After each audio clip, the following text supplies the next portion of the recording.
이 동영상에서는 학술적 글쓰기에서 가장 중요한 기술적 내용을 설명하겠습니다. 이 내용은 기본적인 레포트에서부터 전문적인 논문 그리고 학술 저서에 이르기까지 모든 학술적, 논리적 글의 기술이라고 할 수 있습니다.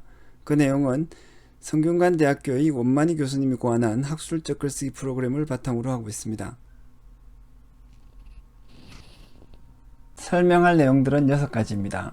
그 중에서 첫째 초점, 둘째 질문과 대답 관계, 셋째 현안 문제 핵심어 주장 근거, 넷째 일치가 중요합니다.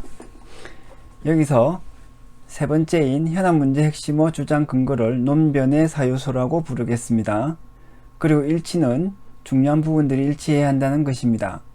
성균관대 학술적 글쓰기 강의에서는 겨울왕국의 레디꼬 장면으로 설명하기도 합니다.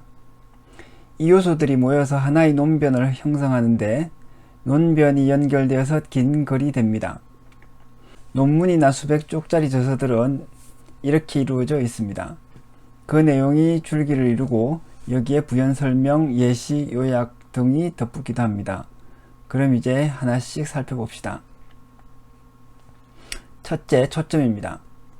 좋은 글에는 초점이 분명합니다. 초점이 분명하기 위해서는 단순해야 합니다. 아무리 복잡하고 많은 내용이 담긴 글일지라도 그렇습니다. 그리고는 이 단순한 초점이 변화합니다. 단순한 초점에서 다른 단순한 초점으로 그렇게 변해가는 겁니다. 이거는 학글 강의에서 K-POP 아이돌의 군무를 가지고 많이 설명드렸죠. 그래서 초점은 단순하지만 많은 것을 보여주게 됩니다. 그러면서도 항상 초점이 단순하므로 독자는 쉽게 이해할 수 있는 것이죠. 둘째는 질문과 대답입니다. 우리는 학술적 글쓰기와 같은 표현에서 초점이 중요하다는 것을 알았습니다. 그렇다면 초점을 어떻게 만들어낼까요? 질문과 대답을 연결함으로써 만들어냅니다. 글의 초점이 분명하다. 이것은 글의 결과입니다. 독자가 글을 읽고 느끼는 느낌인 거죠. 글쓰기에서 배워야 하는 것은 어떻게 그런 결과, 즉 단순한 초점을 만들어내는가 하는 것입니다. 결과가 아닌 원인에 대한 지식이 필요하다는 거죠. 질문과 대답이 바로 그 원인에 대한 지식입니다. 단순한 질문을 던지고 단순한 대답을 해야 하는 겁니다. 자, 그러면 글의 내용이 풍부하고 많으면 어떻게 될까요? 단순한 질문과 대답으로 다 포착되지 않을 것 같습니다. 그래서 그때는 많은 질문과 답의 연결이 필요합니다. 초점이 변화하는 것이죠. 중간 결론을 짓자면 글의 모든 곳에 단순한 질문과 단순한 대답이 있어야 합니다. 그래야 좋은 글이 됩니다. 세 번째는 현안 문제 핵심어 주장 근거입니다. 질문과 대답의 관계가 논리적으로 연결되면 현안 문제 핵심어 주장 근거가 나타납니다. 거꾸로 말해서 질문과 대답 관계로 만들어진 논리적 글의 형태가 현안 문제 핵심어 주장 근거의 관계라고도 할 수 있습니다. 예를 들면 이렇습니다. 현안 문제가 K-POP의 성공 요인은 무엇인가? 라면 핵심어는 이제 K-POP과 성공 요인이 됩니다. 이때 주장은 인터넷 시대에 맞춘 노래와 춤, 패션의 결합이 성공 요인이다. 뭐 이렇게 할 수 있겠죠. 근거는 이제 인터넷 시대에 성공한 글로벌 기업, 영화 등의 다른 성공 사례에서도 동일한 요인들이 나타나고 있다. 뭐 이런 거라고 해보겠습니다. 자, 여기서 핵심어만 빼고 문장들을 연결하면 논변이 구성됩니다. 이렇게 이제 형성되는 것이죠. 읽어보면 K-POP의 성공 요인은 무엇인가? 인터넷 시대에 맞춘 노래와 춤, 패션의 결합이 성공 요인이다. 그 근거는 인터넷 시대에 성공한 글로벌 기업, 영화 등의 다른 성공 사례에서도 동일한 요인들이 나타나고 있다는 것이다. 뭐 이 정도면 괜찮은 글이라고 할 수 있습니다. 이렇게 현안 문제 핵심어 주장 근거, 즉 논변의 사요소가 결합된 것을 하나의 논변이라고 합니다. 여기서 지금까지 설명한 것들인 초점, 질문과 대답, 논변 이 세 개념의 관계를 살펴봅시다. 그 관계를 그림으로 그리면 이렇습니다. 여기서 지금까지 설명한 것들인 초점, 질문과 대답, 논변의 사요소, 이 세 개념의 관계를 살펴봅시다. 그 관계를 그림으로 그리면 이렇습니다. 맨 밑에 초점, 그 위에 질문과 대답, 맨 위에는 논변의 사요소가 옵니다. 여기서 맨 밑바닥에 있는 것이 우리의 사고이고 맨 위에 있는 것이 겉으로 드러난 것, 즉 표현입니다. 즉 초점을 유지하기 위해서 질문과 대답을 생각하고 질문과 대답을 글로 쓰면 논변의 사요소가 나오는 거죠.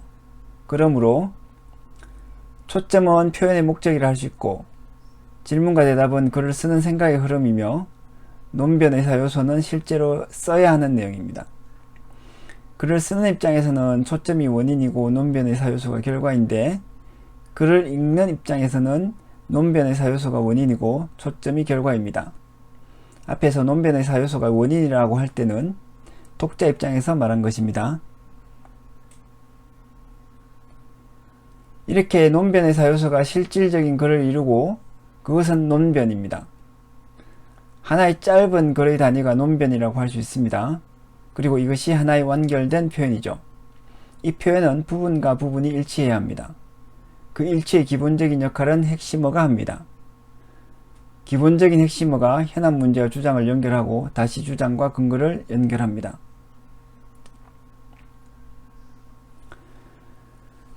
하나의 논변은 짧게 끝나는 경우가 많습니다. 이런 짧은 논변들이 하나씩 이어져서 긴 글이 됩니다. 지금 보시는 것이 하나의 예입니다.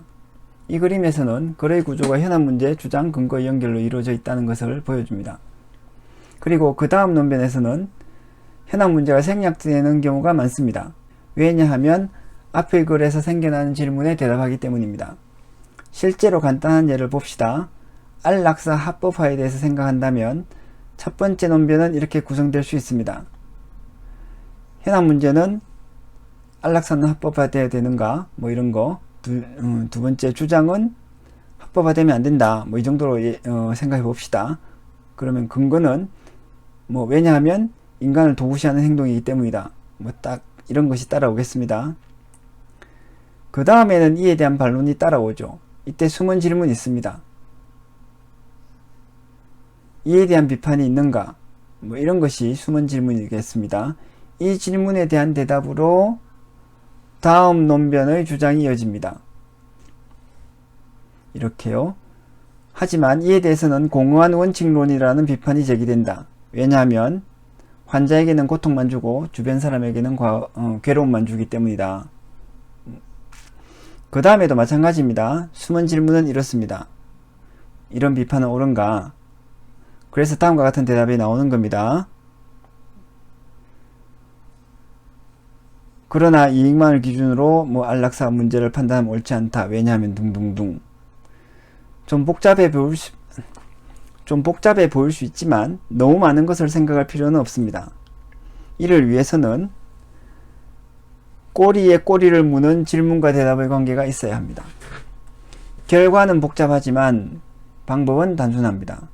가장 중요한 것은 진지한 생각, 표현할 가치가 있는 생각이 있어야 한다는 것입니다.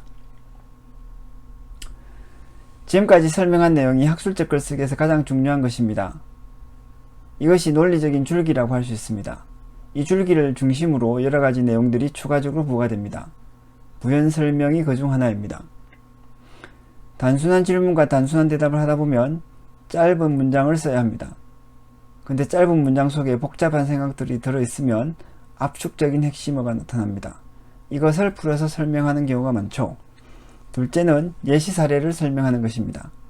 특히 뭐뭐 할 수 있다 혹은 뭐뭐인 것도 가능하다의 내용에서 필요합니다. 왜 그럴까요? 뭐뭐도 가능하다고? 그게 어떤 경우인가? 라는 질문이 따라 나올 테니까요. 자, 다음으로 셋째는 요약입니다. 논변들을 아주 길게 연결해서 상세히 설명하고 나면 내용이 길어집니다. 그러면 독자들은 앞에서 읽은 이야기를 까먹게 되죠. 그것을 요약해서 독자들의 이해를 도와주기도 합니다. 그 밖에도 설명할 내용들이 아주 많습니다만 이상의 내용이 성균관대 학술적 글쓰기 강의에서 항상 강조하고 반복하는 내용입니다. 감사합니다.